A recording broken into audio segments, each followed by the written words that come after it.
My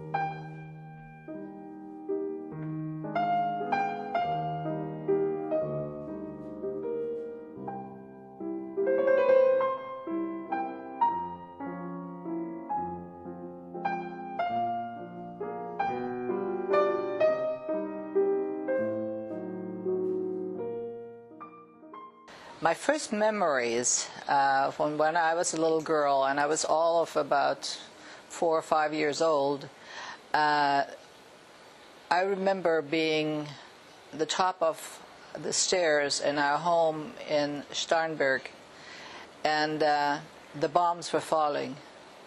We were not permitted to go and put any light on, so I was sitting in the dark on the 3rd floor.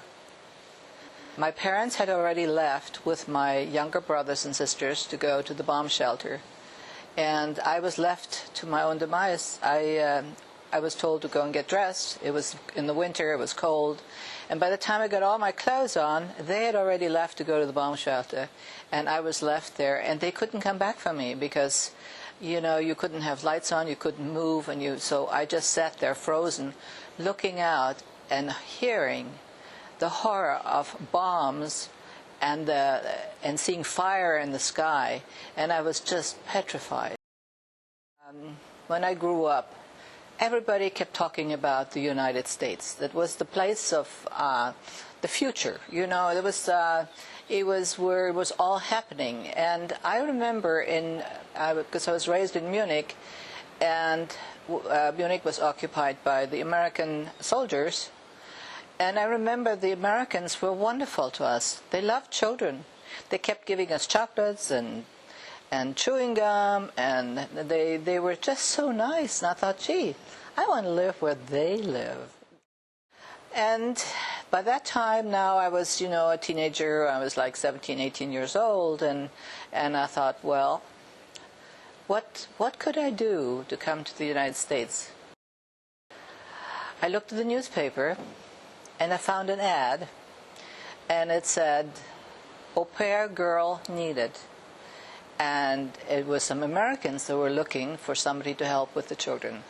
So I answered the ad, and it was a couple that had already had 5 children. The wife was expecting the 6th child, and she didn't want to know about it. She wanted somebody, when she came out of the hospital, you could just take the baby and take care of it. So I got the job.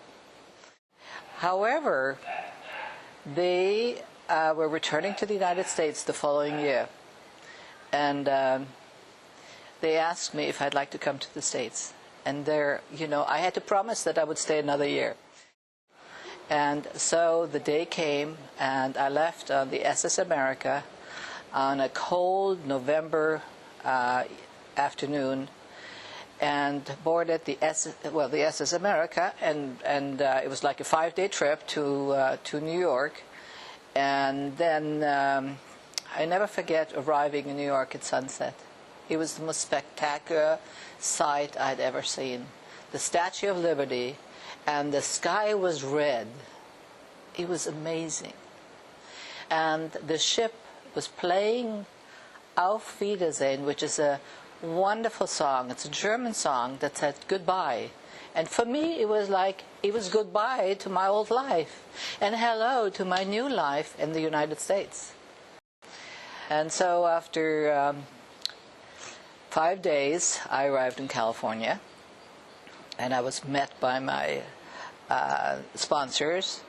I was taken to a lovely California home, and I went to sleep. I slept like a log, and when I woke up the next morning, you know, it was like a dream. It was like, where am I?